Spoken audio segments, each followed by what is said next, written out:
Vote ষষ্ঠীর রাতে ভাবলাম তোমাদের সঙ্গে একটু আড্ডা দিই।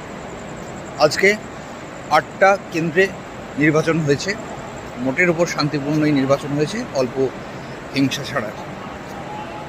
কোথাও কোথাও সংবাদ মাধ্যমের উপর হামলা হয়েছে, গাড়িতে ভাঙচুর হয়েছে, কোথাও প্রার্থীর উপর হামলা হয়েছে। তারপরেও মোটের উপর শান্তিপূর্ণভাবেই নির্বাচন হয়েছে এই বাংলাতে। আর এক দফা নির্বাচন বাকি, তারপরেই দিল্লির মসনদ কার দিকে যাবে, কার দখলে যাবে, সেই রাস্তা একেবারে পরিষ্কার হয়ে যাবে, সেই তথ্য আমাদের কাছে চলে আসবে। কিন্তু বাংলার কে আসন বৃদ্ধি করবে, বিজেপি নাকি তৃণমূল, সেটাও জানা যাবে ঠিক 4 তারিখ। কিন্তু 4 তারিখ তো আমাদের কাছে সবটা পরিষ্কার হয়ে যাবে, কিন্তু আমার ইউটিউব চ্যানেল আনকাট জার্নালিস্টে